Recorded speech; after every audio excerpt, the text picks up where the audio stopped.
D Nayana, നിനക്കെന്നെ മനസ്സിലായോ? ആ മനസ്സിലായി. നീ എന്താ ഇവിടെ നിൽക്കുന്നേ? എൻ്റെ ഹസ്ബൻഡ് ഇപ്പോൾ വരും. നീ എന്താ ഇവിടെ? ആണോ? ഞാനും എൻ്റെ ഹസ്ബൻഡിനെ കാത്തു നിൽക്കുക. ഒരുപാട് നാളായി നിന്നെ കണ്ടിട്ട്. നിനക്ക് എന്ത് മാറ്റാ? എനിക്ക് കുറേ മാറ്റങ്ങളൊക്കെ വന്നിട്ടുണ്ട്. പക്ഷെ നിനക്കൊരു മാറ്റമില്ലല്ലോ, നീ പഴയതുപോലെ തന്നെ ഉണ്ട്. നിന്റെ ഹസ്ബൻഡ് എങ്ങനെയാ വരുന്നത്? കാരണമാണോ വരുന്നത്? അല്ല, ബൈക്കിലാ. ചേട്ടന് കുറച്ച് കൃഷിയുടെ പരിപാടിയൊക്കെ ഉണ്ട്.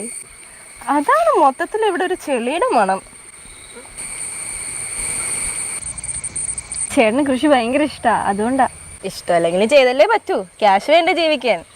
അല്ല, നയനയുടെ ഹസ്ബൻഡ് എന്ത് ചെയ്യുന്നു? ബാംഗ്ലൂരിലെ ഒരു കമ്പനിയിലെ മാനേജറായിരുന്നു. ഇപ്പം ഇങ്ങോട്ടേക്ക് ട്രാൻസ്ഫർ ആയി. ഒരാഴ്ച എങ്ങാണ്ടേ ആയിട്ടുള്ളൂ. ഇപ്പം കാറിൽ വരെ എന്നെ കൊണ്ടുപോകണം. അപ്പം നിനക്ക് കാണാം. നമ്മുടെ കൂടെ പഠിച്ച ആരെങ്കിലും കാണാറുണ്ടോ? എന്തിനു കാണണം? കൂടെ പഠിച്ചതൊക്കെ എല്ലാം അയ്യോ പാവങ്ങളല്ലേ. അവരൊക്കെ ഇപ്പോഴും അങ്ങനെയൊക്കെ തന്നെ ആയിരിക്കും. എനിക്ക് അതുകൊണ്ട് ആരെയും കാണാൻ ഒരു താല്പര്യമില്ല.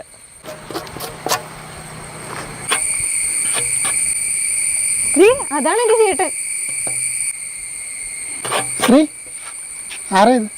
ചേട്ടൻ ഞങ്ങൾ ഒരുമിച്ച് കോളേജിൽ പഠിച്ചതാ. ആണോ? എന്താ പേര്? എൻ്റെ പേര് നയന. ചേട്ടൻ ഞങ്ങൾ ഒരുമിച്ച് വൈക്കത്ത് കോളേജിൽ പഠിച്ചതാ. എന്നിട്ടെന്താ വീട്ടിലോട്ട് വിളിക്കാൻ? നിങ്ങളുടെ വീട്ടിലോട്ടോ? ഞാനോ? ചേട്ടനൊരു കാര്യം ചെയ്യ്, ഈ തൂമ്പ അവളുടെ കയ്യിലോട്ട് കൊടുക്ക്. എന്നിട്ട് രണ്ടുപേരും കൂടെ കൃഷിപ്പാട്ടും പാടിക്കൊണ്ടങ്ങ് പൊക്കോ. ഞാനില്ല. നിന്റെ ഫ്രണ്ടാള് കൊള്ളാലോ, ഭയങ്കര കോമഡി ആണല്ലോ. അയ്യോ, കോമഡി അല്ല, ഞാൻ സീരിയസ് ആയിട്ട് പറഞ്ഞാ. സത്യത്തിൽ കോമഡി ആയത് ഇവളാ. അതെന്താ? അത് ഞാൻ പറയണോ? എന്തായാലും പറയടോ. ഇവളെപ്പോഴും കോളേജിൽ വെച്ച് പറയാറുണ്ടായിരുന്നു, കല്യാണത്തിന് മുന്നേ ഒരു മോശം ജീവിതം, ക്യാഷ് ഇല്ലാത്ത ജീവിതം ആണെന്നുണ്ടെങ്കിൽ കല്യാണത്തിന് ശേഷം നല്ല ജീവിതമായിരിക്കും, ക്യാഷ് ഉള്ള ജീവിതം. പക്ഷേ ഇപ്പം ഇവളുടെ അവസ്ഥ കണ്ടോ? അന്ന് അങ്ങനെ പറഞ്ഞു, അതാ ഞാൻ കോമഡിയാന്ന് പറഞ്ഞത്. അതിനിപ്പോൾ എന്താ പ്രശ്നം? കൃഷി ഒരു നല്ല ജോലിയല്ലേ, നമ്മുടെ പരമ്പരാഗത ജോലിയല്ലേ കൃഷി. അത് ശരിയാ. ഇനി നിങ്ങൾക്ക് നിങ്ങളുടെ മക്കൾക്കും പരമ്പരാഗതമായി കിളച്ച് നടക്കാം. അപ്പോൾ ശ്രീ, നിന്റെ കൂട്ടുകാർ എന്തായാലും കൊള്ളാം, നല്ല കാശുള്ള കുട്ടിയാ. നമുക്കെന്നാ പോവാം.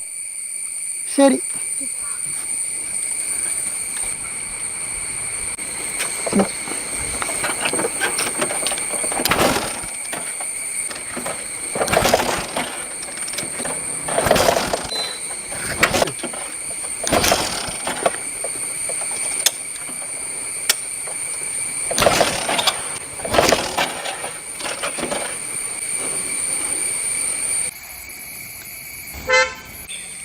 എൻ്റെ ഹസ്ബൻഡ് വന്നു.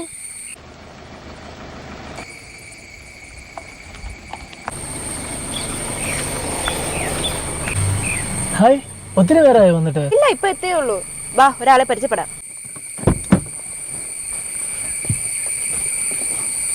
ആരാ? നിനക്കറിയുന്നവരാണോ? സാർ, സാറെന്താ ഇവിടെ? സാറോ? നീ എന്തിനാ ഇയാളെ സാറെന്ന് വിളിക്കണേ? നയന, ഇതാണ് നമ്മുടെ കമ്പനിയുടെ CEO.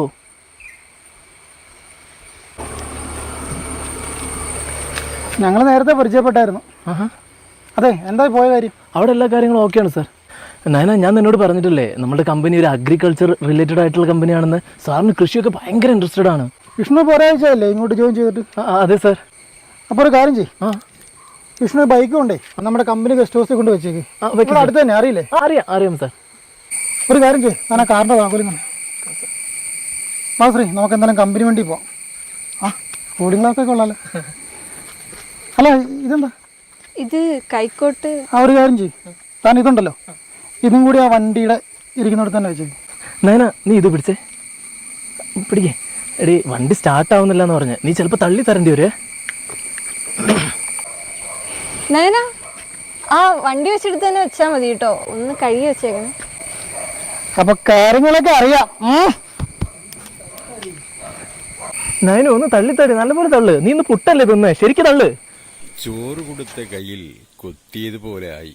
പാര കൊടുത്ത് കീറ് വാങ്ങിയവൾ കഷ്ടം.